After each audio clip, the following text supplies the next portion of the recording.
नमस्कार, मैं हूँ आपका अपना सैयद फिरोज और आप देख रहे हैं एफ जनता न्यूज़। और मैं इस वक्त जिला कलेक्टर कार्यालय के सामने मौजूद हूँ और यहाँ पर जो औरंगाबाद यूनिवर्सिटी स्पोर्ट्स पुनः ले जाया जा रहा है। इम्तियाज़ जलील साहब ने एक आंदोलन रखा हुआ, भव्य जन आंदोलन। देखते हैं ये बच्चे यहाँ पे कितने, देखिए सब स्पोर्ट्समैन बच्चे यहाँ आए हुए हैं। यहाँ हमारे पास, आपका क्या नाम है सर? अख्तर सर। हाँ, क्या बोलना चाहिए? मेरा इतना ही बोलना है कि ये जो क्रीड़ा विद्यापीठ आई थी औरंगाबाद में, तो ये दूसरी ओर क्यों गई, पूना की ओर? ये क्योंकि ये औरंगाबाद के लिए बहुत ज़रूरी थी। और ये हमारे जो बच्चे हैं अलग अलग गेम के, फुटबॉल है, क्रिकेट है, एथलेटिक्स है, हॉकी है, कई ऐसे गेम है, तो ये पूरे गेम के लिए काफ़ी फ़ायदेमंद थी। और औरंगाबाद में एक स्पोर्ट्स यूनिवर्सिटी चाहिए हमको, ताकि जैसा पूना में है, तो हमारा यही बोलना है कि हमको औरंगाबाद को मराठवाड़ा लेवल पे औरंगाबाद में एक स्पोर्ट्स यूनिवर्सिटी रहना ही चाहिए। तो मैं गुजारिश करता हूँ हमारे एमपी इम्तियाज़ जलील साहब से भी कि वो पूरी कोशिश करें कि औरंगाबाद में स्पोर्ट्स यूनिवर्सिटी हो और इसमें सभी जो हमारे प्लेयर है, खिलाड़ी है, इनका फ़ायदा हो, इनका पढ़ाई का, खेल का, और यहाँ से अच्छे से अच्छे खिलाड़ी उभरे, बनकर निकले। तो मैं यही बोलूँगा कि हमको औरंगाबाद में एक क्रीड़ा विद्यापीठ चाहिए और ये मैं गुजारिश करता हूँ कि ये विद्यापीठ आना ही चाहिए औरंगाबाद में। बस इतने बोल के मैं अपनी जगह देता हूँ। शुक्रिया, खुदा हाफिज़। धरना आंदोलन एमआईएम पार्टी की जानिब से रखा गया था कलेक्टर ऑफिस के सामने, जिसकी अहम वजह ये थी कि हर बार मराठवाड़े के साथ में और औरंगाबाद के सामने, औरंगाबाद के शहर के ताल्लुक से ये जो शासन में बैठे हुए लोग होते, जो सत्ताधारी पक्ष होते, इन्होंने हमेशा ही अन्याय किया है, नाइंसाफ़ी की है। जिसकी सबसे बड़ी वजह यह है कि इससे पहले यहाँ पर एक लॉ यूनिवर्सिटी का क़याम अमल में आने जा रहा था, जिसको यहाँ से उठा के औरंगाबाद से बाहर ले जाया गया। उसी तरह AIIMS, all India medical institute of science, इसका एक बहुत बड़ा यूनिट सेंट्रल गवर्नमेंट ने अलॉट किया था औरंगाबाद के लिए, और औरंगाबाद में एम्स हॉस्पिटल आने जा रहा था। जिससे एक बात आपको अच्छी तरीके से जहन में रखना पड़ेगा पूरे मराठवाड़े के लिए, औरंगाबाद के लोगों को, कि एम्स हॉस्पिटल ये जब औरंगाबाद में आ जाता तो आप यकीन जानिए औरंगाबाद के कई नौनिहाल, मराठवाड़े के कई हमारी बच्चे और कई लड़के ऐसे एजुकेटेड टैलेंटेड बच्चे, इनको बहुत सारा मेडिकल के फील्ड के अंदर बहुत अच्छा मौका मिलता था। लेकिन माजी मुख्यमंत्री, माजी वज़ीर आज़म, वज़ीर आला जनाब देवेंद्र फडणवीस साहब ने ख़ास तौर से एम्स हॉस्पिटल की जो यहाँ पर अलॉट हुई थी यूनिवर्सिटी, उसको उठाकर उन्होंने नागपुर लेके गया और ये मराठवाड़े के और औरंगाबाद के अवाम के साथ सरासर नाइंसाफ़ी की।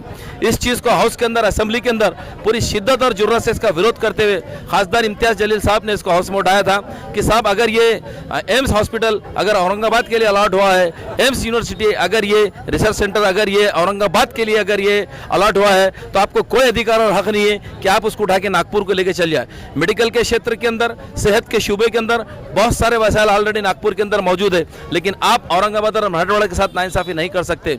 लेकिन उस वक्त मराठवाड़ा के और औरंगाबाद के खासतौर से जितने आमदार थे, वो सब उल्टा हमारे आमदार इम्तियाज़ जलील साहब को समझाने लगे कि इम्तियाज़ साहब विरोध मत करो इसका, और मुख्यमंत्री साहब कुछ ना कुछ और अच्छा करेंगे। जैसे कि आप लोगों को मालूम है कि जो सत्ताधारी पक्ष के आजू बाजू जो आमदार होते हैं, जो एमएलए होते हैं, वो कितने चापलूस होते हैं। तो उस वक्त फ्लोर के ऊपर खड़ा के मुख्यमंत्री ने कहा था, इम्तियाज़ साहब के सवाल के ऊपर उसने जवाब दिया था आमदार इम्तियाज़ जलील साहब को कि इम्तियाज़ जलील साहब, आपकी डिमांड सही है, आपका इशू भी सही है, लेकिन मैं ये यूनिवर्सिटी को, मैं एम्स हॉस्पिटल को उठा के इसको नागपुर लेके जा रहा हूँ, लेकिन बदले में इंटरनेशनल आर्किटेक्चर प्लानिंग की यूनिवर्सिटी मैं औरंगाबाद को देने जा रहा हूं, औरंगाबाद को दिला के रहूँगा।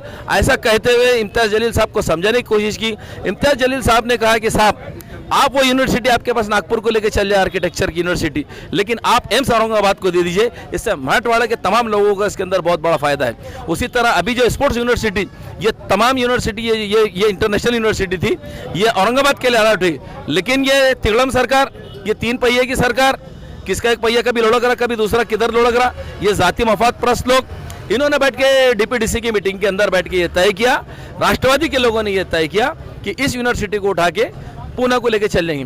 बताइए मेरे को पूना में ले आने की क्या ज़रूरत थी?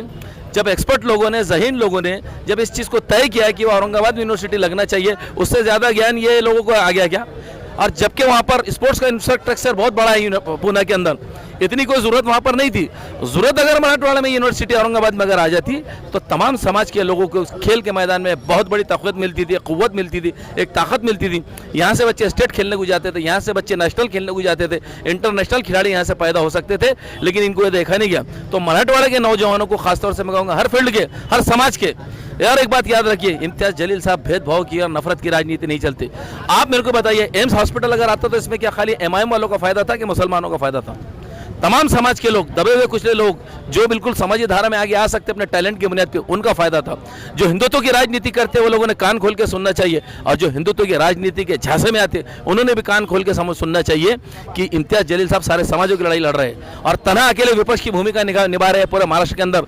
ये तिगड़म सरकार से भी लड़ रहे हैं, बीजेपी से भी लड़ रहे हैं। विपक्ष में बैठी हुई बीजेपी विपक्ष की भूमिका नहीं निभा रही है, वो तो सिर्फ सत्ता के लालसा के अंदर अपनी बातें कर रहे हैं। लेकिन विपक्ष की भूमिका, अगर अपोजिशन की भूमिका अगर कोई निभा रहा है तो तना खासदार इम्तियाज़ जलील साहब निभा रहे हैं। तो इसीलिए हमारा ये कहना है कि ये जो यूनिवर्सिटी लेके गए इन्होंने बाहर, उसी का डेलीगेशन आज कलेक्टर साहब को दिया गया कि वो यूनिवर्सिटी को वापस यहाँ लाना चाहिए, और एम्स के बदले में जो इंटरनेशनल आर्किटेक्चर यूनिवर्सिटी देने की फ्लोर पर बात की थी मुख्यमंत्री ने, ये वहाँ पर वापस लाना चाहिए। इसके तहत से आज ये आंदोलन रखा गया था, जो बहुत बड़े कामयाब हुआ। और अगर ये आंदोलन के माध्यम से अगर यूनिवर्सिटी लाने की गतिविधियाँ नहीं करते तो आइंदा भी आंदोलन जारी रहेगा।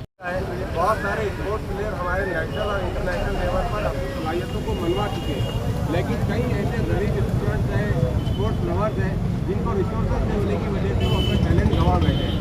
MP इम्तियाज़ जलील साहब का सीधा कहना यह है कि हम मराठवाड़ा के युवा वर्ग के वास्ते यहाँ पर इंटरनेशनल स्पोर्ट्स यूनिवर्सिटी का क़याम चाहते थे, और ये साठगांठ हुई है शिवसेना और NCP के दरमियान, इसलिए आज हम एक इंटरनेशनल यूनिवर्सिटी से महरूम हो चुके हैं, वो हम हो चुके हैं।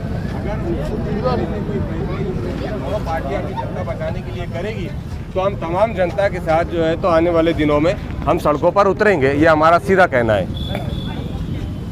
जब समीर भाई जो ना दो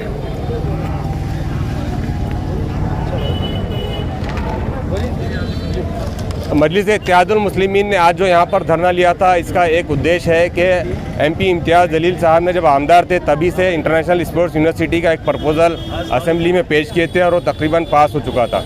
लेकिन शिवसेना और बीजेपी की वजह से, इन दोनों की आपसी सत्ता की भूख की वजह से ये यूनिवर्सिटी जो है तो पूना शिफ्ट कर दी गई है, जो सरासर मराठवाड़ा और औरंगाबाद के प्लेयर्स के ऊपर, स्पोर्ट्स लवर्स के ऊपर एक अन्याय है। MP इम्तियाज़ जलील साहब हमेशा एक विज़न है उनके पास विकास को लेकर, वो चाहते हैं कि यहाँ की जनता का विकास हो, यहाँ के शहर का और ज़िले का विकास हो। अगर आने वाले दिनों में भी ये राजनीतिक पार्टियाँ सिर्फ वोट बटोरने के लिए औरंगाबाद की जनता के सामने आएगी तो औरंगाबाद की जनता उनसे पूछेगी कि आप सिर्फ नाम की बुनियाद पर राजनीति कर सकते हैं या फिर आप विकास भी करेंगे। मजलिस इत्तेहादुल मुस्लिमीन आपके माध्यम से ये बात उन तक पहुंचाना चाहती है कि अगर ये अपने फैसले, इस किस्म के फैसले लेना बंद ना करे तो आने वाले दिनों में एक जन आंदोलन छिड़ा जाएगा जो तीनों इस राजनीतिक पार्टियों के खिलाफ होगा।